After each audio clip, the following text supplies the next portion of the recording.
Style icon Shruti Haasan చేతుల మీదుగా శుభప్రదం షాపింగ్ మాల్ జూలై 3 నల్గొండలలో గ్రాండ్ ఓపెనింగ్. సో ఇది ట్రాన్స్జెండర్స్ గురించి కదా, బట్ నార్మల్ జనరల్ పీపుల్ కూడా చాలా అద్భుతంగా ఉంది. ఆ ఒక్క మాట సరిపోతుంది అనుకుంటాను మీ సక్సెస్ ని చూపించడానికి. సినిమా సక్సెస్ అవ్వటం అనే దానికంటే కూడా ఒక టాపిక్ జనంలోకి వెళ్ళటం అన్నది యాజ్ అ ఫిల్మ్ మేకర్గా నేను చాలా నా టీం తరఫున నా హ్యాపీనెస్ని ఎక్స్ప్రెస్ చేద్దాం. ఫస్ట్ ప్లేస్లో వాళ్ళు ఎందుకు అలా రోడ్ల మీదకి రావాల్సి వచ్చింది అన్న ఒక ఇష్యూని మనం ఆలోచించినప్పుడు అప్పుడు ఆ ఆలోచన నుంచి పుట్టిన కథే ఈ ఎల్జీబీటీ లీగల్. వాళ్ళ హక్కుల గురించి ఒక సినిమా తీయాలని అసలు మిమ్మల్ని ప్రేరేపించిన అంశం ఏంటి సార్? ట్రాఫిక్ సిగ్నల్స్లో కనిపించే ఎంతోమంది ట్రాన్స్జెండర్స్ని నేను చూసినప్పుడు వాళ్ళు ఎందుకు అక్కడ ఉన్నారు అన్న ఒక ఆలోచన వచ్చినప్పుడు అందులో చాలామంది చదువుకున్న వాళ్ళు ఉన్నారు, మంచి ఫ్యామిలీస్ నుంచి వెల్ టు డూ ఫ్యామిలీస్ నుంచి వచ్చిన వాళ్ళు ఉన్నారు. మీ అందరిలా లేకపోతే చచ్చిపోవాలా బతకూడదా? నేను మీ ఫ్రెండ్నే కదరా. వాళ్ళు షాప్ ఓపెనింగ్స్ కి డిమాండ్ చేస్తారు, ఆ పైసలు ఇవ్వకపోతే వాళ్ళు రివర్స్ గా మాట్లాడతారు, శాపాలు పెడతారు, ఇవన్నీ కూడా. సో దాన్ని కూడా చూపించారు కదా. ఎవరో ఒకరు కొండ మీద నుంచి ఒక ప్రియుడిని తోసేసింది కదా కాబట్టి ఎవరో హనీమూన్ ట్రిప్కి వెళ్ళడం మానేరు. ఎందుకంటే ఎవరో కొంతమంది ఉంటారు డెఫినెట్లీ. వాళ్ళ పేరెంట్స్ ఎందుకు వాళ్ళని ఆర్ఫన్స్గా రోడ్డు మీద వదిలేశారు? ప్రతి ట్రాన్స్జెండర్ వెనక అలాంటి ఒక పాపాత్ముడు ఉంటాడు. వాళ్ళకి ఇంకొక బతుకుదెరువు మార్గమే లేనప్పుడు వాళ్ళకున్న ఈ 3 బతుకుదెరువు మార్గాలు ఏమిటి అంటే బెగ్గింగ్ కానీ, సెక్స్ వర్క్ కానీ, లేకపోతే ఈ బదాయిలకు వెళ్ళి డబ్బులు అడగటం కానీ. ఈ మూవీ ద్వారా ప్రేక్షకుల్లో ఏమైనా మార్పు వస్తుంది, జనాల్లో మార్పు వస్తుందని మీరు అనుకుంటున్నారా? మార్పు అన్నది ఒక సినిమాతోటో, ఒక పుస్తకంతోటో, ఒక ఆర్టికల్ తోటో వస్తుందని నేను అనుకోవట్లేదు. ఈవెన్ సజ్నార్ గారు కూడా చూశారు, ఆయన కూడా మంచిగా జనాల ముందుకు వచ్చి ఇది మీరు అందరూ చూడాల్సిన సినిమా, తప్పకుండా థియేటర్కి వచ్చి చూడండి అని చెప్పారని విన్నా. చూశారు, చూసి చాలా నచ్చడమే కాకుండా ఇది అందరికీ రీచ్ అవ్వాలి అని వాళ్ళ స్టాఫ్ అందరికీ కూడా చెప్పారు. నమస్తే, వెల్కమ్ టు ఐ డ్రీమ్. నేను మీ యాంకర్ ప్రత్యూష. ఎలాంటి కథ తీస్తే ప్రేక్షకులు ఆనందంగా థియేటర్కి వచ్చి చూస్తారు, ఎలాంటి కథ ఎంచుకుంటే బాక్స్ ఆఫీస్ దగ్గర కలెక్షన్స్ అదిరిపోతాయి అని ఆలోచించి సినిమాలు తీసే దర్శకుల్ని మనం చాలామంది చూసాం.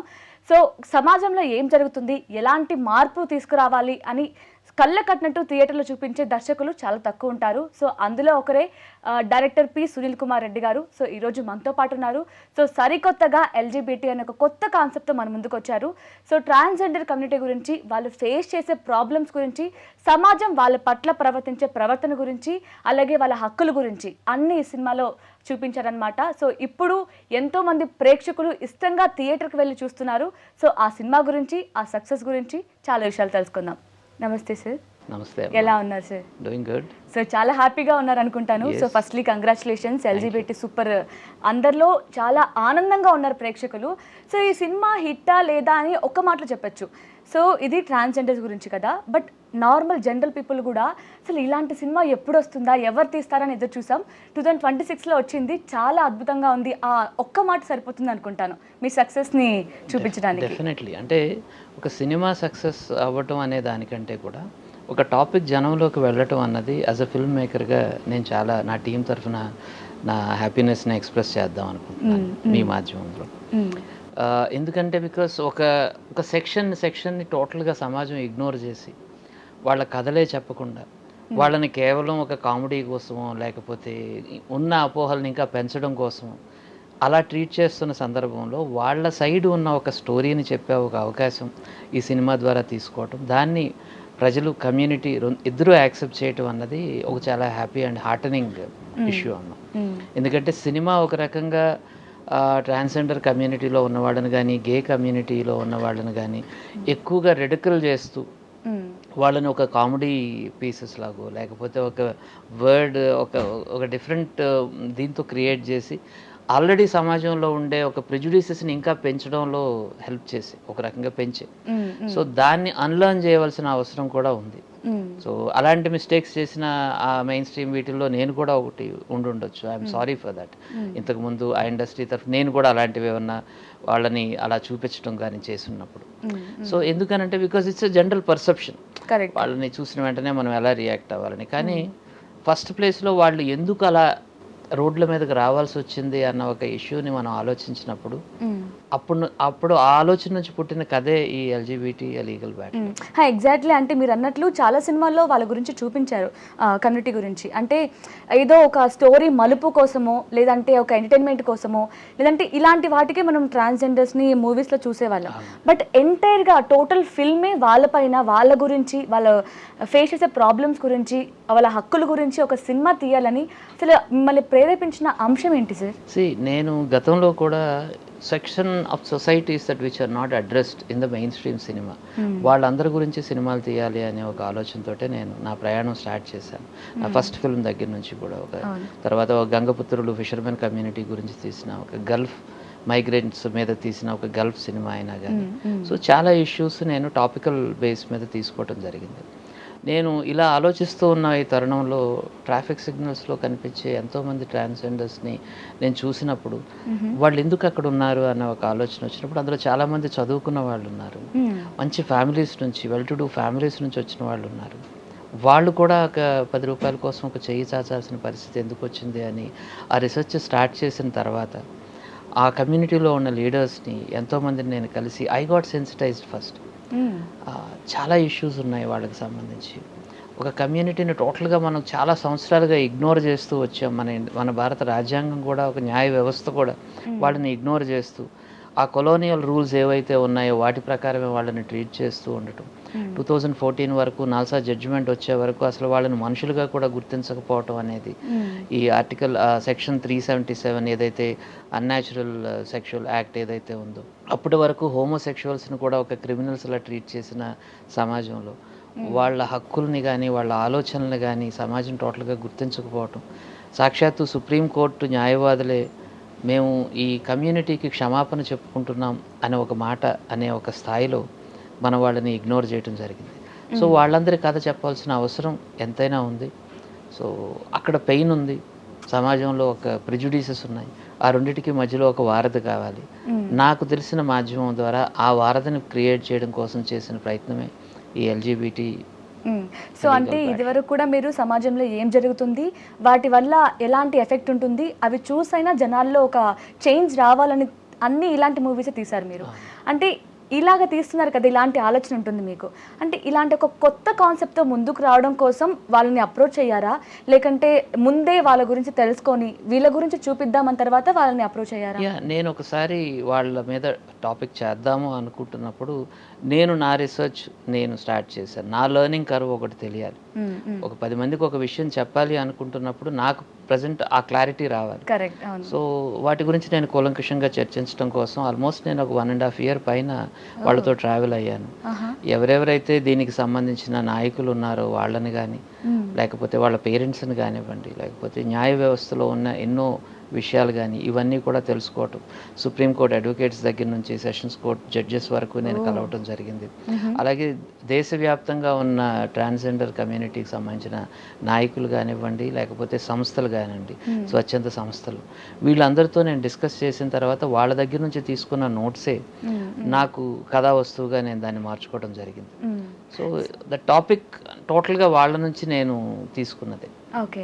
సో అంటే కమ్యూనిటీ గురించి అందరికీ తెలిసిన కొన్ని విషయాలు ఏంటంటే, వాళ్ళు చిన్నప్పటి నుంచి డబ్బులు అడుగుతూ ఉంటారు, షాప్స్ దగ్గరికి వెళ్తూ ఉంటారు, షాప్ ఓపెనింగ్స్ చేస్తుంటారు, వాళ్ళపైన కూడా హత్యాచారాలు జరుగుతున్నాయి, రేప్స్, మర్డర్స్ ఇవి జరుగుతున్నాయని మాత్రం తెలుసు. సో ఇప్పుడు మీరు 1 year, దాదాపు 1.5 year వాళ్ళతో ట్రావెల్ చేశారు. సో ఇవి కాకుండా మీరేమైనా కొత్త విషయాలు, కొత్త అంశాలు తెలుసుకున్నారా వాళ్ళ గురించి? నాకు చాలా విషయాలు తెలిసాయి. ఈరోజు ఆ సినిమాలో నేను చెప్పిన చాలా విషయాలను నేను వాళ్ళతో మాట్లాడడం ద్వారానే తెలుసుకున్నాను. లేకపోతే నేను కూడా ఆ సమాజంలో ఉండే ఆ రెగ్యులర్ అపోహలకి నేను కూడా ఒక విక్టిమ్ని. వీళ్ళు ఎందుకు వస్తారు, రోడ్డు మీదకి వచ్చి అడుగుతారు డబ్బులు, గొడవ చేస్తారు, నానా యాగి చేస్తారు అనే ఒక నెగిటివ్ పర్సెప్షన్ సో అందరికీ ఉన్నట్టే నాకు కూడా ఉండింది. సో అందుకే యాక్చువల్లీ ఈ సినిమాలో ఎల్వి శ్రీరామ్ గారిని ఒక జడ్జి పాత్రలో పెట్టి, సార్ కూడా ఆ ఒక జడ్జికి కూడా వాళ్ళ మీద ఒక ప్రిజుడిసెస్ ఉంటాయి. వీళ్ళు ఏంటి, వాళ్ళని ట్రాఫిక్ సిగ్నల్లో రాగానే కార్ డోర్ పైకి తీసే ఒక క్యారెక్టర్, క్లోజ్ చేసే ఒక క్యారెక్టర్ నుంచి వాళ్ళతో ట్రావెల్ అయిన తర్వాత, వాళ్ళతో ఎంపథైజ్ అయిన వాళ్ళ విషయాలన్నీ తెలుసుకున్న తర్వాత ఒక జడ్జి ఎలా సెన్సిటైజ్ అవుతాడు అనే ఒక ఆర్క్ని నేను అందులో చూపించడం జరిగింది. It's nothing but my own arc, నా రియలైజేషన్, నా అండర్స్టాండింగ్ అబౌట్ దట్ కమ్యూనిటీ. అదే ఆడియన్స్ అందరూ కూడా ఐడెంటిఫై అవ్వాలి అనుకున్న క్యారెక్టర్ కూడా నేను. సో ఈ స్టోరీ చూస్తేనే మనకు అర్థమవుతుంది ఎంత సెన్సిటివ్, ఎంత అని కాదు, చాలా అంటే చాలా సెన్సిటివ్ టాపిక్ ఇదంతా కూడా. సో అంటే వాళ్ళు కూడా ఇప్పుడు నార్మల్ జెండర్ పర్సన్స్లో కూడా పాజిటివ్ నెగిటివ్ అంతా ఉంటుంది. ఈవెన్ కమ్యూనిటీ వాళ్ళు కూడా పాజిటివ్ అందరూ ఇప్పుడు మనం వాళ్ళపైన సానుభూతి చూపిస్తున్నాం, కొంతమంది రెస్పెక్ట్ లేకుండా మాట్లాడుతున్నప్పటికీ వాళ్ళలో కూడా 50% ఆఫ్ పాజిటివ్ ఉంటే కొంచెం వరకు నెగిటివ్ కూడా ఉంటుంది. సో అంటే ఇందులో మీరు పాజిటివ్ చూపించారు, నెగిటివ్ కూడా చూపించారు. అంటే రీసెంట్గా మనం ఒక కాంట్రవర్సీ కూడా చూసాం. వాళ్ళు షాప్ ఓపెనింగ్స్కి డిమాండ్ చేస్తారు, పైసలు ఇవ్వకపోతే వాళ్ళు రివర్స్గా మాట్లాడతారు, శాపాలు పెడతారు, ఇవన్నీ కూడా. సో దాన్ని కూడా చూపించారు కదా. సో వాళ్ళు ఏం అఫెండ్ అవ్వలేదా, మీరు ఇది చూపిస్తున్నారు నెగిటివ్ కదా మా గురించి? మీరు మొదట్లో చెప్పినట్టే యూ రైట్లీ సెడ్ దట్ మంచి వాళ్ళు వాళ్ళలోనూ ఉంటారు, కొంతమంది చెడ్డవాళ్ళు కూడా ఉంటారు. అలాగే స్త్రీ పురుషుల్లో కూడా అలాగే ఉంటుంది. సో ఎవరో ఒకరు కొండ మీద నుంచి ఒక ప్రియుడిని తోసేసింది కదా కాబట్టి ఎవరు హనీమూన్ ట్రిప్కి వెళ్ళడం మానేరు, ఎందుకంటే ఎవరో కొంతమంది ఉంటారు డెఫినెట్లీ. సో దాన్ని బట్టి మనం అందరినీ కూడా జనరలైజ్ చేయడం కరెక్ట్ కాదు అని. సో ఒక పోలీస్ ఆఫీసర్ కరప్ట్గా ఉన్నాడు కాబట్టి పోలీస్ ఆఫీసర్స్ అందరూ కరప్ట్ అనో, లేకపోతే ఒక డాక్టర్ ఎక్కువ ఫీజు తీసుకున్నాడు కాబట్టి డాక్టర్స్ అందరూ గ్రీడీ అనో, లేకపోతే ఒక ఫిల్మ్ స్టార్ తాగి బండి డ్రైవ్ చేస్తున్నాడు కాబట్టి వాళ్ళందరూ తాగి డ్రైవ్ చేస్తాడని ఈ జనరలైజ్ చేసే ఈ మైండ్ సెట్ ఏదైతే ఉందో, ఈ స్టీరియో టైపింగ్ కాన్సెప్ట్ ఏదైతే ఉందో దాని నుంచి మనం బయటికి రావాలి. తప్పు ఎవరు చేసినా కానీ దాన్ని మనం ఖండించాలి. సో అలాగని ఎవరో ఒకరు తప్పు చేశారు కాబట్టి ఆ సెక్షన్ని కూడా బ్రాండ్ చేయడం కూడా కరెక్ట్ కాదు అనేది నా పాయింట్. అండ్ అది వాళ్ళు కూడా యాక్సెప్ట్ చేస్తారు కాబట్టి వాళ్ళు అఫెండ్ అవ్వాల్సిన అవసరం ఏమీ లేదు. అలా చేసే వాళ్ళని ఖండిస్తున్నామని వాళ్ళు కూడా చెప్తున్నారు. సో నేను డిస్కస్ చేద్దాం అనుకుంటున్న మెయిన్ టాపిక్ ఏంటి అంటే, ఇళ్లలో ఎంతో హ్యాపీగా ఉండవలసిన పిల్లలు ఇలా రోడ్డు మీద బెగ్ చేసుకోవాల్సిన పరిస్థితికి ఎందుకు వచ్చేసారు? వాళ్ళ పేరెంట్స్ ఎందుకు వాళ్ళని ఆర్ఫన్స్గా రోడ్డు మీద వదిలేశారు? ఈ సమాజం వాళ్ళందరినీ కూడా ఒక రకమైన ప్రెజుడిసెస్ కానీ లేకపోతే ఒక రకమైన ఇబ్బంది క్రియేట్ చేయడం వల్లనే, ఆ స్టిగ్మా క్రియేట్ చేయడం వలన పేరెంట్స్ వాళ్ళని ఇంట్లో ఉంచుకోవడానికి ఇష్టపడట్లేదు. వాళ్ళు పోనీ స్కూల్కి వెళ్ళినప్పుడు స్కూల్లో పిల్లలందరూ కూడా గేలి చేయటం కానీ బుల్లింగ్ చేయటం కానీ దానివల్ల వాళ్ళు చదువు మధ్యలో ఆపేయాల్సి వస్తుంది. సో ఆ తర్వాత ఈ కమ్యూనిటీలో ఇమడలేక, రెగ్యులర్ సమాజంలో ఇమడలేక, ఆ చూపులు భరించలేక వాళ్ళంతటా వాళ్ళు ఒక గ్రూప్గా వెళ్ళాలి అని ఒక ప్రయత్నం చేసిన తర్వాత వాళ్ళకి ఉద్యోగ అవకాశాలు ఉండటం లేదు. వాళ్ళకి ఇంకొక బతుకుదెరువు మార్గమే లేనప్పుడు వాళ్ళకున్న ఈ 3 బతుకుదెరువు మార్గాలు ఏమిటి అంటే బెగ్గింగ్ కానీ, సెక్స్ వర్క్ కానీ, లేకపోతే ఈ బదాయిలకు వెళ్ళి డబ్బులు అడగటం కానీ. ఈ 3 తప్ప ఇంకొక ఆప్షన్ లేనప్పుడు వాళ్ళు అదే చేయవలసి వస్తుంది. సో దానివల్ల మళ్ళా సమాజానికి ప్రాబ్లం వస్తుంది. అంటే కారణం మీరే క్రియేట్ చేసింది మీ స్టిగ్మా అవ్వటం వల్ల. లేకపోతే హ్యాపీగా వాళ్ళు ఇళ్లలో ఉండి వాళ్ళు హ్యాపీగా చదువుకొని ఒక ఉన్నతమైన పొజిషన్లో ఉండడానికి అర్హులే వాళ్ళు. అందులో ఈ సినిమాలో ఒక క్యారెక్టర్ ప్రొటాగనిస్ట్ అంటుంది, నా కాళ్ళ మధ్యలో ఏముందో మీకెందుకండి, నా మనసులో ఏముందో చూడొచ్చు కదా. సొసైటీ మొత్తం అదే పాయింట్ దగ్గరికి వెళ్ళి ఆగవలసిన అవసరం ఏముంది? వాళ్ళు ఎవరైతే మనకేంటి, వాళ్ళకి వర్త్ ఉందా లేదా, వాళ్ళు వర్క్ చేసే ఇంటెన్షన్ ఉందా లేదా, ఇది మనం చూడాలి ఒక వర్క్ ఇచ్చేటప్పుడు తప్ప వాళ్ళ సెక్షువాలిటీ ఏమిటని కానీ వాళ్ళ జెండర్ ఏమిటి అని కానీ మనం ఆలోచించాల్సిన అవసరం లేదు కదా.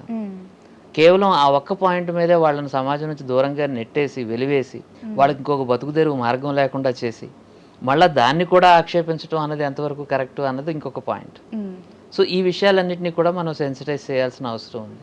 ఫ్యామిలీని కానివ్వండి, స్కూల్లో ఉన్న పిల్లలకు కానివ్వండి, టీచర్స్కి కానివ్వండి, అలాగే వర్క్ ప్లేస్లోకి వచ్చినప్పుడు వాళ్ళకి వర్క్ ఇచ్చే పరిస్థితులు ఎలా ఉంటున్నాయి, వాళ్ళకి ఏదైనా ఇబ్బంది వచ్చినప్పుడు కోర్టు తలుపు తట్టినప్పుడు వాళ్ళకి ఎలాంటి న్యాయం జరుగుతుంది, ఈ 4 ఆస్పెక్ట్లు మనం చూసినప్పుడే వాళ్ళు కూడా సమాజంలో ఒక భాగమే అని మనం గుర్తించినప్పుడు ఎలాంటి సమస్యలు ఉండవు కదా.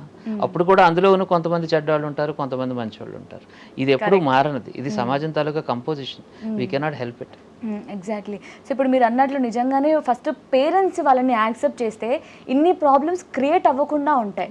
సో అది కూడా మీరు క్లియర్ కట్గా ఆ ఫాదర్ క్యారెక్టర్ ఏదైతే ఉందో, సో ఆయన కోర్టులో మాట్లాడతారు కదా మీడియాతో, సో ఆ పాయింట్తో చాలా అసలు ఆయనే ఫస్ట్ ఆయన నా వల్ల ఇది జరిగింది అని చెప్పడంలోనే అర్థమవుతుంది. మేబీ ఈ మూవీ ద్వారా ప్రేక్షకుల్లో ఏమైనా మార్పు వస్తుంది, జనాల్లో మార్పు వస్తుందని మీరు అనుకుంటున్నారా?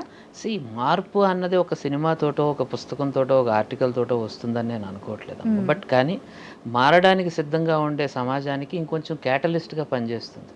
మీరు ఆల్రెడీ అవును కదా అనుకుంటున్న వాళ్ళకి నిజమే కదా అనే ఒక జస్టిఫికేషన్ కానీ రాటిఫికేషన్ కానీ ఇవ్వగలుగుతుందేమో తప్ప, లేదు వాళ్ళని చూసి నవ్వబోయే ముందు ఒక్కసారి ఒక ఆలోచించి పాపం వాళ్ళు కూడా మనలాగే కదా అన్న ఒక మైండ్ సెట్ క్రియేట్ అయ్యే అవకాశం ఉంటుందని నేను అనుకుంటున్నాను తప్ప, సమూలంగా ఒక సినిమాతో మార్చేయాలి అనే ఒక అత్యాశ కానీ అలాంటి అపోహ కానీ నా మనసులో అయితే ఏమీ లేదు. కానీ ఇలాంటివి కాన్స్టెంట్గా జరుగుతూ ఉంటే డెఫినెట్గా ఒక ఇంపాక్ట్ ఉంటుంది. ఎప్పుడో వచ్చిన ఒక సినిమాలో చూడు పిన్నమ్మ పాడు పిల్లాడు అనే ఒక పాటతో ఈ రోజు వరకు కూడా ఒక మనిషిని గేలి చేస్తూ అతను ఏంటి మాడలా ఉన్నాడు, తేడాగా ఉన్నాడు, ఇలాంటి మాటలు మాట్లాడుతూ ఉన్నాడు అనేది సినిమా అన్నది ఎంత ప్రభావితం అది కూడా చెప్పింది ఒక ఎగ్జాంపుల్గా. అంటే ఒక నెగిటివ్ స్టాంపింగ్ ఎలా జరుగుతుందో ఒక పాజిటివ్ స్టాంపింగ్ కూడా జరగచ్చు, జరగడానికి పాసిబిలిటీస్ ఉన్నాయి. అది ఈ సినిమా ద్వారా అయితే ఐఎమ్ వెరీ హ్యాపీ. బట్ కానీ అయిపోతుందనే అత్యాశతో అయితే నేను ఈ సినిమా తీసింది కాదు. డెఫినెట్గా నాకున్న ఆ ఆలోచన ఏదైతే ఉందో వాళ్ళని కలిసి మాట్లాడడం వలన నేను ఎలా సెన్సిటైజ్ అయ్యాను అది చేయడం కోసం ఈ సినిమా మాధ్యమం ద్వారా ప్రయత్నం చేశాను. సో ఆ అత్యాశ ఉండడం కూడా కరెక్టే కదా సార్, మార్పు మంచిదే కదా, మార్పు వస్తుంది, అది మీ ద్వారా వస్తుందంటే ఇంకా మంచిది మూవీ ద్వారా. సో మీరు అన్నట్లు డైరెక్ట్గా వాళ్ళని మనం ఇబ్బంది పెట్టడమే కాకుండా ఈవెన్ మనలో మనం తిట్టుకున్నప్పుడు కూడా ఒక వర్డ్ యూజ్ చేస్తాం వాళ్ళని ఉద్దేశించి. సో అది కూడా కరెక్ట్ కాదు కదా. అవునమ్మా, ఒక మనిషి తనంతటి తానుగా మార్చుకోలేనిది కానీ దాని మీద ఎప్పుడు కామెంట్ చేసే అధికారం ఎవరికి ఉండకూడదు. వివక్షత అన్నది అది ఎప్పుడు కూడా మనం చేయకూడదు. ఒక మనిషి తను బద్ధకంగా ఉన్నాడు, అతని బద్ధకం గురించి కామెంట్ చేస్తే అతను బాగుపడచ్చు అన్నప్పుడు మీరు కామెంట్ చేయండి, తప్పేం లేదు. అంతేగాని ఒకరి హైట్ గురించో ఒకరి కలర్ గురించో వాళ్ళ సెక్షువాలిటీ గురించో వాళ్ళ ఐడియాలజీ గురించో దీని గురించి మనం కామెంట్ చేయాల్సిన అవసరం ఉండకూడదు. సో భిన్నత్వంలో ఏకత్వం అంటారు, అందరూ ఒకేలా ఉండాల్సిన అవసరం లేదు. నాలా నువ్వు లేవు కాబట్టి నిన్ను నేను తప్పు పట్టేస్తాను, మెజారిటీలా లేవు కాబట్టి నిన్ను వెలివేస్తాము అనే ఒక ఆలోచన ధోరణి సమాజంలో ఉండకూడదు అన్నది నా కోరిక. సో నేను స్టార్టింగ్లో మాట్లాడినట్టు, సో ఇలాంటి కథ తీస్తే ప్రేక్షకులను ఆకట్టుకోగలుగుతాం, థియేటర్ వరకు వచ్చి చూసేలాగా చేస్తాం, బాక్స్ ఆఫీస్ దగ్గర కలెక్షన్ బాగుంటుంది అని ఆలోచించే డైరెక్టర్స్ చాలామంది ఉంటారు. మీరే విధంగా మీ సక్సెస్ని ఉద్దేశిస్తారంటే బాక్స్ ఆఫీస్ దగ్గర కలెక్షన్స్తో పోలుస్తారా, లేదంటే సమాజంలో మార్పుతో ప్రభావంతో మీరు మీ సక్సెస్ని గుర్తిస్తారా? నా దృష్టిలో సినిమా చాలా ఎఫెక్టివ్ మీడియం. సో డబ్బు అనేది డెఫినెట్గా ఒక ఇంపార్టెంట్ ఇంగ్రీడియంటే, బట్ అది ఒక బై ప్రోడక్టే కావాలి తప్ప అదే ఎండ్ ప్రోడక్ట్ అవ్వాల్సిన అవసరం ఏమీ లేదు. సో సక్సెస్ అనే దాన్ని మనం కేవలం ఒక మెటీరియల్ సక్సెస్తోనే లేకపోతే బాక్స్ ఆఫీస్ సక్సెస్తోనే కొలవలసిన అవసరం ఏం లేదు. దాని ఇంపాక్ట్ సమాజం మీద క్రియేట్ చేసిందా లేదా అనేది చాలా ఇంపార్టెంట్. అండ్ బట్ కమర్షియాలిటీ ఎందుకు అవసరం, ఇది ఎందుకు రీచ్ అవ్వాలి అంటే ఒక మంచి ఇంటెన్షన్తో మీరు చేసిన ఒక పని ఎక్కువ మందికి రీచ్ అవ్వకపోవడం కూడా మీ ఫెయిల్యూరే. So as a filmmaker, as a person in the mass medium, my interest is to reach out more number of people. అది ఎలా రీచ్ అవుతామో, ఎంత ఎఫెక్టివ్గా రీచ్ అవుతామో అన్నదే నా గోల్ తప్ప అది తీసుకొచ్చే లాభాలు అంటారా. I want to be in a sustainable film, this thing. నేను ఇంకొక సినిమా కూడా తీయాలి, ఇంకా సినిమాలు తీయటానికి కూడా నాకు బాక్స్ ఆఫీస్ నాకు కొంత హెల్ప్ చేయాలి. అది చేస్తుంది కాబట్టి నేను ఒక 27వ సినిమా తీయగలుగుతున్నాను. సో ఇలాంటి ఒక ఆలోచనని ఇష్టపడే వాళ్ళు డబ్బులే కాదు ప్రధానం, ఒక సమాజంలో ఒక మంచి ఇష్యూని చెప్పడానికి కూడా మీరు ముందుకు రావాలి అనడం కోసం నాకు దొరికిన మిత్రులు కూడా అనుకోనండి. ఫర్ ఎగ్జాంపుల్ ఈ సినిమాకి సహనిర్మాతగా వ్యవహరించిన సుభాష్ చక్రవర్తి రావడ, he is in US right now. But అతను నేను ఈ సబ్జెక్ట్ చెప్పిన వెంటనే సునీల్ గారు తప్పకుండా ఈ సినిమా చేద్దామండి అన్నప్పుడు కొంత రిస్క్ ఉండొచ్చు. Yes fine, let us take the risk. ఎందుకంటే మనకు కూడా ఒక రెస్పాన్సిబిలిటీ ఉంది ఈ సమాజం పట్ల, మనం కూడా ఏదో ఒకటి చెప్పాలి. అది డబ్బులు కూడా ఇచ్చిందా హ్యాపీ, ఇవ్వకపోయినా ఒక మంచి పని చేసాం, ఒక మంచి సినిమా తీసామనే ఒక హ్యాపీనెస్ అయితే మనకు ఉంటుంది కదా అన్నది. So I'm very lucky to have people like that in my circle అంటే. సో మీరే కాదు, మీలాంటి మనుషులు ఉన్నందువల్ల ఇండస్ట్రీ కూడా అండ్ జనాలు కూడా లక్కీగా ఫీల్ అవ్వాలి. ఎందుకంటే ఒక జర్నలిస్ట్ డైరెక్టర్ అయితే ఎలా ఉంటుంది అంటే, జర్నలిజం అంటేనే సమాజంలో ఏం జరుగుతుందో ప్రేక్షకులకు చూపించాలి అనుకుంటూ ఉంటారు. సో దాన్ని మీరు సినిమా రూపంలో ఎక్కువ మంది చూపిస్తున్నారు. So that's great thing. అంటే ఒక జర్నలిస్ట్ డైరెక్టర్ అయితే ఎలా ఉంటుందో పర్ఫెక్ట్ ఎగ్జాంపుల్. మిమ్మల్ని చూసి చాలామంది రావాలని కోరుకుంటున్నాను. సో సునీల్ రెడ్డి గారు ప్రీవియస్ ఒక ఇంటర్వ్యూలో మాట్లాడుతూ సమాజంలో ఎవ్వరూ మాట్లాడని అంశాలపైన, మాట్లాడడానికి వెనకడుగే వేసే అంశాలపైన సినిమా తీయాలి అనేది నా ముఖ్య ఉద్దేశం, నా ముఖ్య లక్ష్యం అని చెప్పారు. సో అంటే అలాంటి విషయాలు చాలా రిస్క్తో కూడినవి కదా, మరి మీకు ఎప్పుడు భయం అనిపించలేదా? సినిమా అంటేనే రిస్క్ అమ్మ. మనందరం కూడా వీఆర్ అన్ వెరీ ఒక రిస్కీ సిచ్యువేషన్లోనే ఉన్నాం. బికాస్ మన అందరికీ మన క్లైమాక్స్ ఏంటో తెలుసు. క్లైమాక్స్ తెలిసిన ఒక సినిమా జీవితం అన్నది. సో దానికే మనం ప్రిపేర్డ్గా ఉన్నాం. అది ఎప్పుడు వస్తుందో తెలియదు, ఎప్పుడు తీసుకెళ్ళిపోతుందో తెలియదు. అలాంటి ఒక రిస్కీ లైఫ్ని మనం లీడ్ చేస్తున్నప్పుడు ఈ చిన్న చిన్న రిస్క్లు ఏముంది లైఫ్లో? ఒక సినిమా తీసాం, అది సక్సెస్ అయింది, ఫెయిల్ అయింది, ఏమన్నా మాక్సిమం అదే కదా జరుగుతుంది. నాట్ ఓన్లీ సక్సెస్ ఫెయిల్యూరే కాదు, అంటే సమాజంలో ఎవరు మాట్లాడని, ఎవరు యాక్సెప్ట్ చేయని అంశాలు అంటే క్రిటిసిజం కూడా ఉంటుంది. సో దాన్ని మరి ఎలా ఫేస్ చేయడానికి రెడీగా ఉన్నారు? నేను సమాజంలో ఉన్న మిస్టేక్స్నే క్రిటిసైజ్ చేయడానికి ప్రిపేర్ అయినప్పుడు నన్ను ఎవరో క్రిటిసైజ్ చేస్తే నేను ఎందుకు భయపడతాను? నేను ఒక అనడానికి సిద్ధంగా ఉన్నప్పుడు వినడానికి కూడా సిద్ధపడే ఉండాలి కదా. I'm open to criticism. For example నా సినిమా ఎవరికి నచ్చలేదు, దాన్ని ఎవరో క్రిటిసైజ్ చేశారు, నువ్వు కరెక్ట్గా చేయలేదన్నారు. Yes, I agree. నేను చేయకపోతే నేను చేయలేదని చెప్తాను, లేకపోతే నా రీజన్ ఏంటో నేను I try to put forward. నాకు డిస్కషన్ ఇంపార్టెంట్ అమ్మా. నేను దీంతో ఏదో మార్చేయాలని కాదు. ఈ సినిమా గురించి, ఈ సినిమా వలన కనీసం ఈ టాపిక్ డిస్కషన్లోకి వస్తే అది తీసుకొచ్చే మార్పు ఎక్కువ ఉంటుంది అన్నది నా ఒపీనియన్. ఏదో ఒక రకంగా డిస్కషన్లోకి రావాలి. నేను మాట్లాడుతున్నది అయితే డెఫినెట్గా మంచి ఇష్యూయే కాబట్టి దాని గురించి ఎలాంటి డిస్కషన్ జరిగినా అది సమాజానికి మంచి. అంటే ఎక్కువగా మనం వినిపిస్తే డిస్కషన్ అవుతుందంటే ఏముంది సినిమాలో వెళ్ళి చూద్దాం, అసలు వాళ్ళు అన్నది కరెక్టా కాదా అని ఒక సినిమా గురించి కాకపోయినా కనీసం టాపిక్ గురించి అన్న ఆలోచించాలి కదా. సో వెళ్ళి చూసిన తర్వాత మేబీ రియలైజ్ అవుతారేమో, అంటే ఈ నెగిటివిటీ కరెక్ట్ కాదు, ఇందులో వేరే ఉంది అని జనాలు రియలైజ్ అవుతారేమో తర్వాత. సో మూవీ గురించి మాట్లాడితే, సో స్టార్టింగ్లో టెస్ట్గా చేశారు, ఒక హీరోయిన్ని సెలెక్ట్ చేశారు. దాని తర్వాత ఈ డిస్కషన్ కోసం ఆ కమ్యూనిటీకి అక్కడికి వెళ్ళినప్పుడు ఇంకో అమ్మాయిని చూశారు, ఒక 1 minute ఆగి చూశారు. సో చూడగానే తిని కాదు నా హీరోయిన్, తినే నా హీరోయిన్ అని ఎలా మార్పు చేసుకున్నారు? అంటే ఆమెలో మీరు ఈ సినిమా మొత్తాన్ని ఆమె ఎలా మోయగలుగుతుంది, ఎలా జనాల్లోకి తీసుకెళ్తుంది, వీళ్ళ ప్రాబ్లమ్స్ని కళ్ళ కట్టినట్టు చూపిస్తుంది అని మీకు ఏ నమ్మకంతో ఆమెను సెలెక్ట్ చేశారు? It's my sheer gut feeling అమ్మ. నేను ఫస్ట్ సనా అనే అమ్మాయిని అనుకున్నాను. అవును. So Sana is like a rebel. ఆ అమ్మాయి బేసికలీ ఎ రెబల్ క్యారెక్టర్. తన ద్వారా నేను కొంచెం అగ్రెసివ్గా స్టోరీ చెప్దామని అనుకున్నాను. అందుకని ఫస్ట్ ఆ అమ్మాయిని అనుకున్నాను. బట్ సమ్వేర్ నాకు మోహినిని నేను వెతుకుతూనే ఉంది నా మనసు. ఇందులో ఆ అమ్మాయిలో మోహినిని ఎక్కడ చూడొచ్చు అని. దెన్ ఆ టైంలో నేను హిమాని చూడడం జరిగింది. Then I thought okay, Hima has a right ingredients to be Mohini. So she is my Mohini అనిపించింది. అంటే ఆ 1 minute ఏం చూసేయాలనిపించింది? వెన్ యూ రైట్ సంథింగ్, మీ క్యారెక్టర్స్ కొన్నిసార్లు మీకు మనసులో కదులుతూ ఉంటాయి. ఎగ్జాక్ట్గా ఆ ఎంబాడీమెంట్ మనకు కనిపించిన వెంటనే ఓకే, షీఈస్ మై హీరోయిన్. మిగతా వాటిలో ఏంటంటే మనం తను అలా మార్చుకుందాం, తను అలా మౌల్డ్ చేసుకుందాం అనే కొన్ని ఆలోచనలో ఉంటాం. కొన్నిసార్లు ఆ మౌల్డ్ చేసుకునే అవసరమే ఉండదు. చూసిన వెంటనే you are exactly like that for me అని అనిపించవచ్చు. అలా నాకు ఇంతకుముందు నేను ఫిక్స్ అయిన అమ్మాయి సొంత ఊరు సినిమా టైంలో తీర్థ అనే అమ్మాయిని, నేను నా కెమెరామ్యాన్ కూర్చొని ఉన్నాం బాంబేలో ఒక కాఫీ షాప్లో. షీ వాస్ కమింగ్, స్టెప్స్ ఎక్కువ వస్తూ ఉంది. నేను చూసిన వెంటనే సాబుతో చెప్పాను, నా కెమెరామ్యాన్తో, సాబు మనం మళ్ళీ వస్తుందని. So even before talking to her నేను చెప్పగలిగాను ఈ అమ్మాయి నా మళ్ళీ అని. So that is my gut feeling లోపల. అలాగే ఈ అమ్మాయికి యాక్టింగ్ వచ్చా రాదా ఇవన్నీ కూడా నాకు సెకండరీ అనిపించాయి. బికాస్ న్యాచురల్లీ ఒక ట్రాన్స్జెండర్ అమ్మాయి నా ఎదురుగా ఉన్నప్పుడు తనకు ఆ జీవితం గురించి నేను కొత్తగా చెప్పాల్సిన అవసరం లేదు. తన ఆ పెయిన్ కానీ ఆ ప్రాసెస్ అంతా కూడా అండర్గో అయి వచ్చింది. ప్రతి అమ్మాయి కూడా క్యాపబుల్, ప్రతి ట్రాన్స్జెండర్ చేసుకుంది. ఆ మూవీ చూస్తే మనకు అర్థమవుతుంది, అంటే ఎంత ఫీల్ అయితే, ఎంత మనం తను రియల్ టైంలో తను ఎక్స్పీరియన్స్ చేస్తుంటే అంత ఒరిజినల్ గా వస్తుంది, రియాలిటీగా వస్తుంది. డైలాగ్స్ కానీ తన కళ్ళలో కనిపిస్తుంది అది. ఆ తర్వాత సనా నేను ఆ మాట చెప్పిన వెంటనే నువ్వు వేరే క్యారెక్టర్ చేస్తున్నావు, శ్యామల అనే క్యారెక్టర్ చేస్తున్నావు అన్నప్పుడు ఇనీషియల్గా ఒక 1 day తను డిసప్పాయింట్ అయింది. బట్ వెన్ ఆ క్యారెక్టర్, తను శ్యామల క్యారెక్టర్ చూసిన తర్వాత సరే ఎగ్జాక్ట్లీ ఇది నేనండి అని.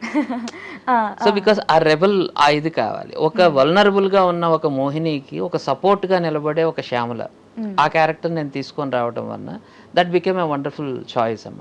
సి యాక్చువల్లీ నా దృష్టిలో ఈ డైరెక్షన్లో కాస్టింగ్ మేజర్ మ్యాజిక్ అమ్మ.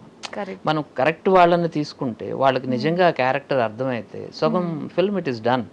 నేను ఆర్టిస్టులకు కూడా అదే చెప్తాను. ఒక డైరెక్టరు ఒక రైటరు ఎంత రాసుకున్నా కానీ ఫైనల్గా ఆ తెర మీద పండించాల్సింది మీరే. So it is your medium. Screen అనేది వాళ్ళ మీడియం, బ్యాక్గ్రౌండ్లో వర్కే తప్ప ఒక డైరెక్టర్ది కానీ ఒక రైటర్ది కానీ. మీరు అన్నట్లు ఎగ్జాక్ట్లీ కరెక్ట్, అది 100% కరెక్ట్. ఎందుకంటే మూవీ కథ ఎంత బాగున్నా డైరెక్టర్ ప్రొడ్యూసర్ అందరూ రెడీగా ఉన్నా సరే కాస్టింగ్ మనకి ఇంపార్టెంట్. సో వాళ్ళే కాబట్టి స్క్రీన్ పైన కనిపిస్తారు, జనాలు అందులో ఇన్వాల్వ్ అవ్వాలంటే వాళ్ళే ఇంపార్టెంట్. మరి వాళ్ళ ఆర్టిస్టులు కాదు, మీరు ఎలా రిస్క్ తీసుకున్నారు? వాళ్ళని వీళ్ళతోనే చేయించాలి, ఒరిజినల్ కమ్యూనిటీ వాళ్ళతోనే చేయించాలని ఎలా అనిపించింది? సో నేను ఈ సినిమా అనుకున్నప్పుడే నేను తీసుకున్న ఒక క్లియర్ థాట్ అది, డెఫినెట్గా వీళ్ళే పోర్ట్రే చేయాలి. ఇంకెవరో ఒక సిస్ జెండర్కి నేను మేకప్లు వేయించి వాళ్ళ చేత చేయించడం కాదు. ఎందుకంటే బికాస్ ఆర్టిస్టులు అందరిలోనూ ఉంటారు. మీరు ఎలాగైతే మంచివాళ్ళు చెడ్డాళ్ళు ఎలా అన్ని కమ్యూనిటీల్లో ఉంటారంటారో అందులో కూడా డెఫినెట్గా ఉంటారు. వాళ్ళు ట్రై చేయాలి అంతే. ట్రై చేశారు, వాళ్ళకి ఇంట్రెస్ట్ ఉంది అనుకుంటే డెఫినెట్గా we can bring it out from them.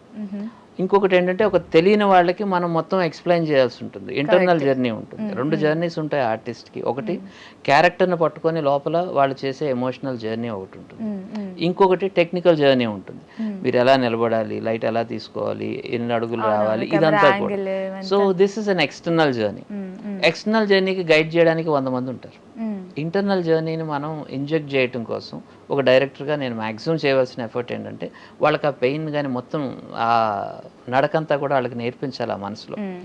ఈ క్షణం వరకు ముందు ఏం జరిగింది అనే ఆ 20 సంవత్సరాల జీవితాన్ని వాళ్ళు ఓన్ చేసుకోవాలి. చేసుకున్న తర్వాత 21వ నిమిషం, ఆ తర్వాత 21వ సంవత్సరంలో ఏం చేయాలి అనేది ఈజీగా చేయగలుగుతారు. But they have seen it. వాళ్ళ చైల్డ్హుడ్లో వాళ్ళు పడిన ఆ ట్రామా కానీ, వాళ్ళ ఇళ్ల నుంచి బయటికి వెళ్ళగొట్టబడినప్పుడు వాళ్ళకున్న పెయిన్ కానీ అదంతా వాళ్ళకి తెలుసు. ఆ జర్నీ అంతా వాళ్ళ మనసులోనే ఉంది. నేను కొత్తగా ఇంజెక్ట్ చేయాల్సింది ఏమీ లేదు. సో దాన్ని నేను టెక్నికల్గా ఎలా బయటకు తీసుకురావాలి అన్నది ఒకటే నా ఇంటెన్షన్ తప్ప వాళ్ళకి ఆ కెమెరా ఫియర్ కానీ లేకపోతే అలాంటివి ఏమీ లేకుండా నేను ఎంత కంఫర్టబుల్గా ఏరియాని ఉంచగలుగుతాను, ఆ కో ఆర్టిస్టులతో కెమిస్ట్రీ ఎలా వర్కౌట్ చేపిస్తాను. అంటే వాళ్ళందరూ ఎక్స్పీరియన్స్ ఆర్టిస్టులు కదా, సో వాళ్ళతో ఎలా ఉండింది? వాళ్ళతో డైలాగ్స్ ఉన్నప్పుడు కానీ సీన్స్ ఉన్నప్పుడు కానీ ఏమైనా ఎక్కువ టేక్స్ పడతాయి, అఫ్ కోర్స్ పడతాయి కదా, సో మరి దాని ఎలా మేనేజ్ చేశారు? వాళ్ళు చాలా తక్కువ టేక్స్లోనే కంప్లీట్ చేశారు. చాలా తక్కువ టేక్స్. నేనంటే ఒక ప్రొఫెషనల్ సినిమా షూట్ ఎలా జరుగుతుందో అంతే దీంట్లో తప్ప ఆ గంటల తరబడి ఒక సీన్ దగ్గర నేను స్టక్ అవ్వడం కానీ అలా ఏ రోజు జరగలేదు. లక్కీ ఏమిటంటే నాకు వాళ్ళతో యాక్ట్ చేసిన ప్రతి ఆర్టిస్ట్ కూడా గతంలో నేను వర్క్ చేసిన ఆర్టిస్టులే very very wonderful people. Basically ఒక ఎల్బి శ్రీరామ్ గారు కానివ్వండి, ఆనంద్ చక్రపాణి గారు, ప్రీతి నిగమ్ గారు, అలాగే ఎస్తర్, వీళ్ళందరూ కూడా they are very well versed with acting and they are good human beings. అంటే ఒక కమ్యూనిటీలో నుంచి వచ్చిన ఒక వ్యక్తితో ఒక కొత్త ఆర్టిస్ట్ తోటి స్క్రీన్ షేర్ చేసుకునేటప్పుడు వాళ్ళకి ఇవ్వాల్సిన కంఫర్ట్ ఏదైతే ఉందో అదంతా ఇవ్వగలిగారు కాబట్టి వాళ్ళని ఇంటిమిడేట్ చేయలేదు. నేను పెద్ద స్టార్ని అని ఎప్పుడు భయపెట్టలేదు. వాళ్ళని ఆ కాన్ఫిడెన్స్లోకి తీసుకున్నారు. ఆ స్టోరీ చెప్పినప్పుడు మీరు ట్రాన్స్జెండర్స్తో చేయాలి, సో మదర్ క్యారెక్టర్ కానీ ఫాదర్ క్యారెక్టర్ కానీ వాళ్ళతో చేయాలి అన్నప్పుడు వాళ్ళ రియాక్షన్ ఎలా ఉండింది? సో డెఫినెట్గా ఇది ఒక కొత్త ఎక్స్పీరియన్స్. వాళ్ళు ఇంతకుముందు చేయని రోల్ అన్నది ప్రతి ఆర్టిస్టు కూడా తనకి ఛాలెంజ్ చేసే క్యారెక్టర్స్ కోరుకుంటారు. ఆల్రెడీ నేను చేసిందేనండి ఈరోజు చేయాలి అని అంటే ఒక ఆర్టిస్ట్కి ఎగ్జైట్మెంట్ ఉండదు. When you challenge an artist with a different role that which they have not seen, then వాళ్ళకి ఎక్కువ ఎగ్జైట్మెంట్ ఉంటుంది. They are very happy and you know. So ఎంతో అభిమానంతో వాళ్ళు వర్క్ చేశారు. ఆ సెట్, ఆ లొకేషన్ని ఒక లైవ్లీ దీంట్లో ఉంచడం, వాళ్ళు వీళ్ళు సపరేట్ అలాంటి ఫీలింగ్ ఏమీ లేకుండా all are like a family and that is what actually నేను ఏదైతే కోరుకున్నాను, ఒక ఇంక్లూజివ్ సొసైటీ అని. ఈరోజు మనకుండే ఇష్యూ ఏమిటి అంటే వాళ్ళని దూరం పెట్టి మాట్లాడడం కాదు, మనలో కలుపుకొని ఉండాలి అని. మనం సింపతి చూపించాల్సిన అవసరం లేదు, ఎవరి మీద సింపతి చూపించాల్సిన అవసరం లేదు. వాళ్ళు ఏమిటో మనం అర్థం చేసుకుంటే చాలు. సో సింపతి కాదు, రెస్పెక్ట్ ఇవ్వాలి అంటే ఎంపతి కావాలి, వాళ్ళని అర్థం చేసుకుంటే చాలు. సో దగ్గర 2 years జర్నీ చేశారు కదా ఈ మూవీతో. సో స్టార్టింగ్ మీకు కమ్యూనిటీ పైన ఉన్న ఫీలింగ్ ఏంటి, మీకు అప్పుడున్న అభిప్రాయం, మూవీ అయిన తర్వాత రిలీజ్ అయిన తర్వాత ఇప్పుడున్న ఫీలింగ్ ఏమైనా చేంజ్ అయ్యాయా? యా డెఫినెట్లీ చేంజ్ కాకపోతే ఈ గ్రాఫ్, ఈ జర్నీకి మీనింగే లేదు. అంటే బిగినింగ్లో ఒక రెసిస్టెన్స్ ఉంటుంది. అక్కడికి వెళ్ళాలి అంటే ఒక చిన్న ఏమంటాం, ఒక ఒక డిస్కంఫర్ట్ ఉంటుంది. ఎలా వాళ్ళతో కమ్యూనికేట్ అవ్వడం, వాళ్ళు ఎలా మనల్ని అర్థం చేసుకుంటారండి. Same issue with them also. ఎవరో ఒక నాన్ కమ్యూనిటీ పర్సన్ వచ్చి మనతో పాటు కూర్చొని రూమ్లో కూర్చొని మాట్లాడతారు. వాళ్ళ ఇండివిజువల్ వర్కింగ్ ప్లేసెస్కి, వాళ్ళ పర్సనల్ స్పేస్లోకి వెళ్ళి నేను కూర్చొని వాళ్ళతో మాట్లాడగలగటం అన్న దాంట్లో ఇనీషియల్ రెసిస్టెన్స్ అయితే ఉంటుంది. ఐఎమ్ థ్యాంక్ఫుల్ ఫర్ చంద్రముఖి గారిని నేను సినిమాలో యాక్టరే కాదు, తను నా డైరెక్షన్ డిపార్ట్మెంట్లో కూడా అసోసియేట్ డైరెక్టర్గా నేను తీసుకున్నాను. So she help me in knocking the doors. And నేను వాళ్ళతోటి వెళ్ళటం కానీ, కమ్యూనిటీతో ఇంటరాక్ట్ అవ్వడం కానీ. ఆ తర్వాత లైలా గారు వచ్చారు. లైలా గారు ట్రాన్స్జెండర్ కమ్యూనిటీకి తెలంగాణలో షీఈస్ ద ప్రెసిడెంట్. సో ఆవిడ ఒక స్టేచర్ ఉన్న మనుషులు వాళ్ళందరూ కూడా. సో చిన్న చిన్న ఇష్యూస్ ఏమన్నా ఉన్నా కానీ, అండర్స్టాండింగ్లో మిస్అండర్స్టాండింగ్స్ ఉన్నా కానీ అవన్నీ ఏమీ లేకుండా ఒక ఫ్రీ ఫ్లో కమ్యూనికేషన్ వచ్చిన తర్వాత then it was everything is open.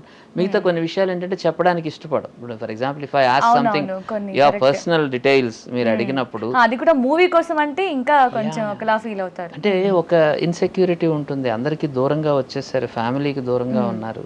వాళ్ళ పర్సనల్ ఇష్యూలు, వాళ్ళ పెయిన్ బయటికి చెప్పుకోవాలి అంటే ఫస్ట్ ఆఫ్ ఆల్ వాళ్ళకి కాన్ఫిడెన్స్ రావాలి కదా. హూ ఈజ్ హీ, వీడెందుకు వచ్చాడు, మా గురించి ఎందుకు ఎంత ఎంక్వైరీ చేయాల్సిన అవసరం ఏమొచ్చింది, వాట్ ఈస్ హిస్ ఇంటెన్షన్, ఏమిటి దీన్ని బిహైండ్ ఇంకేమన్నా ఉందా అన్నది.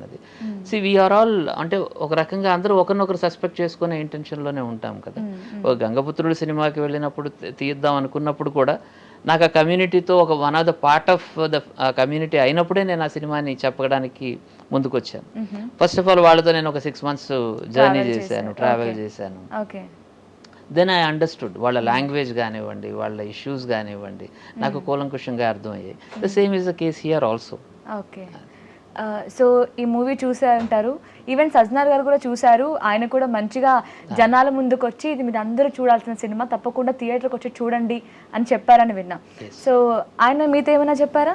యా, హీస్ అంటే ఈ కమ్యూనిటీ గురించి, ఈ కమ్యూనిటీ రెగ్యులర్ మెయిన్ స్ట్రీమ్తో కలవాలి అని కృషి చేసిన ఇంపార్టెంట్ వ్యక్తి ఆయన. సో వాళ్ళకి జాబ్స్ ఇప్పించాలి, వాళ్ళు ఇందులో పార్ట్ అవ్వాలి అని. సో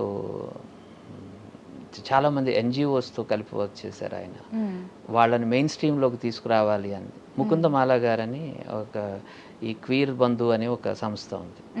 సో ఆవిడ basically she's mother of a transgender. So తన బాబు ఎప్పుడైతే ట్రాన్స్జెండర్ అని డిక్లేర్ చేసిన తర్వాత ఏమాత్రం ఆలోచించకుండా, సంకోచించకుండా తను ఓన్ చేసుకుంది. అవసరమైతే వాళ్ళ ఫ్యామిలీతో కూడా ఫైట్ చేయడానికి సిద్ధపడింది. అండ్ ఈరోజు ఆ అమ్మాయి ఒక సైంటిస్ట్గా పనిచేస్తుంది జర్మనీలో. ఆవిడతో వర్క్ చేశారు సజ్జనార్ గారు. వీళ్ళని జాబ్స్ ఇప్పించాలని ట్రాఫిక్ కానిస్టేబుల్స్గా జాబ్స్ ఇప్పించారు. ఇవన్నీ చేయడంలో హీ వాజ్ ఇన్స్ట్రుమెంటల్. సో కాబట్టి న్యాచురల్లీ ఆయనకు ఆ ఎంపతి ఉంటుంది. వాళ్ళని ఎందుకు దూరం పెట్టాలి సమాజం? ఏదో కాసేపు వచ్చి చూసి వెళ్ళిపోదాం అనుకున్నారు, బట్ ఫుల్ మూవీ చూసారా? చూసి చాలా నచ్చడమే కాకుండా ఇది అందరికీ రీచ్ అవ్వాలి అని వాళ్ళ స్టాఫ్ అందరికీ కూడా చెప్పారు. అందరినీ కూడా, కాలేజ్ పిల్లలు కూడా ఈ సినిమా రావాలి, చూడాలి అని చెప్పి పిలుపునిచ్చారు. And he's actively supporting. పాసివ్గా ఏదో ఒక మాట చెప్పడం వేరు, యాక్టివ్గా సపోర్ట్ చేయటం వేరు. అది జరగాలి అని ట్రై చేస్తూ ఎంతోమంది ఎన్జిఓస్ ముందుకు వచ్చారు. గీతా నాయర్ గారు, వీళ్ళు కొంతమంది ఉన్నారు. కీజ్ ఇన్స్టిట్యూషన్స్ అన్నీ కూడా సినిమా చూడడం మొదలుపెట్టాయి. అండ్ ఒక విస్టా ఇంటర్నేషనల్ స్కూల్ ఉంది, వాళ్ళు మొత్తం వాళ్ళ పిల్లలందరికీ కూడా సినిమాని చూపించారు. సో ఒక 250 odd పిల్లలు ఆ సినిమాని చూసి దాని గురించి డిస్కస్ చేసి, అలాగే మన ఆంధ్ర భవన్ వీళ్ళు సంబంధించిన వాళ్ళు, ఆంధ్ర మహిళా భవన్ వాళ్ళకి సంబంధించిన ఆ పిల్లలందరూ కూడా, టీచర్ ట్రైనింగ్ పిల్లలందరూ కూడా సినిమా చూడటం. సో ఎప్పుడైతే ఇన్స్టిట్యూషనల్ సపోర్ట్ దొరుకుతుందో, so that is a heartening thing. For example రేపు మొత్తం ఒక థియేటర్ అంతా కూడా ఒకరు బ్లాక్ చేసుకున్నారు. ఒక ఎన్జిఓ, స్త్రీ శక్తి అనే ఎన్జిఓ, మేము అందరం చూస్తాం సార్ ఈ ఫిల్మ్ అని చెప్పి. So this is a institutional booking. ఈ కార్పొరేట్ బుకింగ్స్ ఎలాగైతే ఒక పెద్ద సినిమాలకు జరుగుతాయో, అలా ఒక కంటెంట్ ఉన్న సినిమాకి corporate companies are coming forward to book the entire theatre, మాకు ఈరోజు ఈ థియేటర్ కావాలి, మాకు ఈ స్క్రీన్ కావాలి అని చెప్పి తీసుకోవటం. This is the change I wanted. So పిల్లలకి చూపించారు అనేది చాలా హ్యాపీ మూమెంట్ యాక్చువల్లీ. వాళ్ళకే చూపించాలి, వాళ్ళే చూడాలి. ఎందుకంటే ఆ మూవీలో కూడా మనం చూసాం. సో చిన్నప్పటి నుంచే వాళ్ళు ఇవి ఫేస్ చేస్తూ ఉంటారు కదా, అంటే వేరే వాళ్ళు వచ్చి నువ్వు అబ్బాయి కాదు, లేదంటే నువ్వు అమ్మాయి కాదు, ఇలా చెప్తూ ఉంటారు. సో అప్పటి నుంచి వాళ్ళ మైండ్లో చేంజెస్ వస్తూ ఉంటాయి. సో ఆ పిల్లలు చూడాలి, చూసి అరే తప్పు అని వాళ్ళకి తెలియాలి. సో మూవీ గురించి మీరు చూసిన దాని గురించి మాట్లాడితే, సో మీరు సజ్నర్ గారితో కూర్చొని చూసారు. సో మూవీ చూసినప్పుడు యాజ్ అ డైరెక్టర్గా చూసారా, లేదంటే ఒక ఆడియన్గా చూసారా మీరు? సినిమా తీసే వరకే నేను డైరెక్టర్, ఆ తర్వాత I'm as good as an any audience. నాకు అందులో చిన్న చిన్న లోపాలు కనపడతాయి.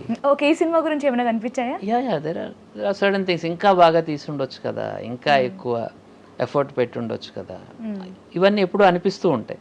అలా అనిపించలేదు అంటే మనం ఏమీ నేర్చుకోలేదు అనమాట తీసినప్పటికీ ఇప్పటికీ. ఓకే, అంటే ఎంత బాగా తీసినా సరే ఇంకా నెక్స్ట్ స్టెప్ చేయాలి, అది ఉండాలి.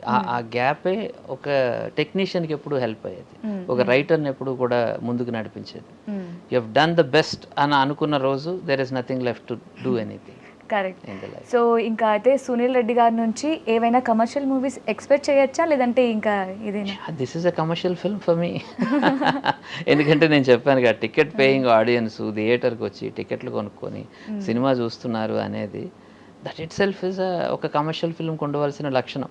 బట్ కానీ మీరు అంటున్న ఆ స్కేల్ ఏదైతే ఉందో, ఆ స్కేల్కి రీచ్ అవ్వాలి అనేది ఎప్పుడు కూడా ప్రతి ఫిల్మ్ మేకర్ లాగే నేను కూడా ప్రయత్నం చేస్తూ ఉంటాను. అది నేను అనుకున్న ఒక టాపిక్ గురించి, ఒక ఇంట్రెస్టింగ్ ఇష్యూ గురించి, దాన్ని మొత్తం అన్ని దగ్గరికి తీసుకొని వెళ్ళాలి అని. ఒక రకంగా ఇది నా ఫస్ట్ పాన్ ఇండియన్ సినిమా, ఎందుకంటే ఇది మొత్తం ఇండియా మొత్తం రిలీజ్ అయింది, యుఎస్లో రిలీజ్ అయింది. సో అక్కడ నుంచి రెస్పాండ్ ఎలా ఉంది? It's quite good. అక్కడ యుఎస్ రిలీజ్ అంతా కూడా నా కో ప్రొడ్యూసర్ సుభాష్ చక్రవర్తి గారు చూసుకున్నారు. అక్కడ అతని ఫ్రెండ్స్ సపోర్ట్ అంతా కూడా, రాజు గారు కానీ శ్రీనివాస్ గారు, వీళ్ళందరూ కూడా వాళ్ళ సపోర్ట్ కూడా చాలా బాగుంది. So it is there.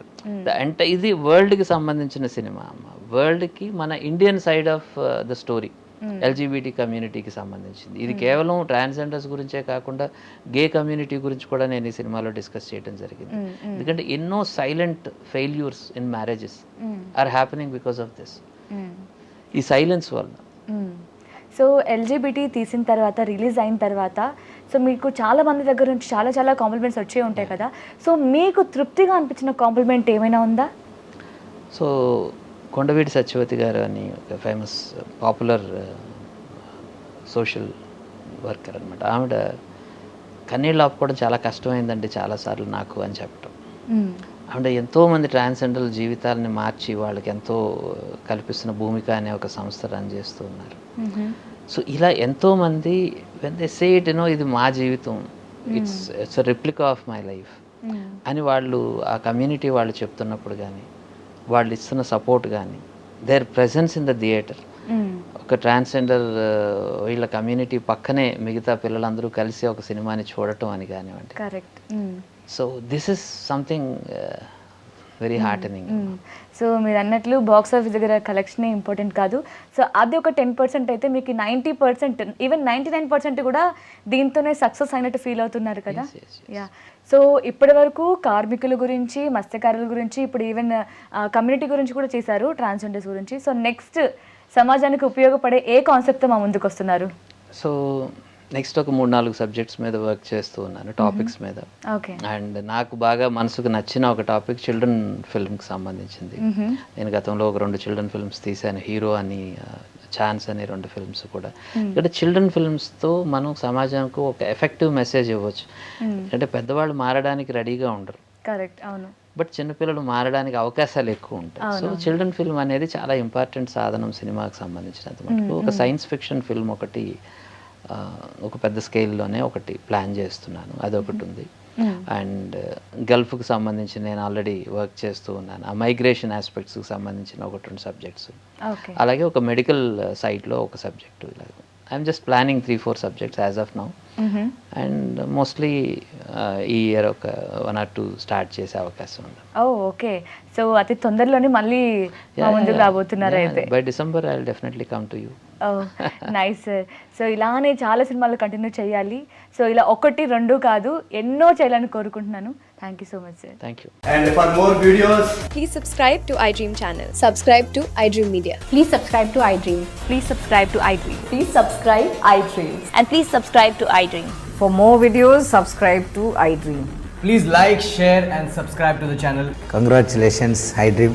Subscribe to iDream. Subscribe to iDream. So subscribe to iDream Media. iDream ki iDream team andarki huge congratulations. Please subscribe iDream Media. Please subscribe to iDream. Subscribe iDream. Please subscribe to iDream. iDream అంటే నా కళల channel subscribe చేసుకున్నారు, నోరు తిరుగుతలేదు. మీరైతే గంట గుర్తు కొట్టండి. For more such videos, please subscribe to iDream.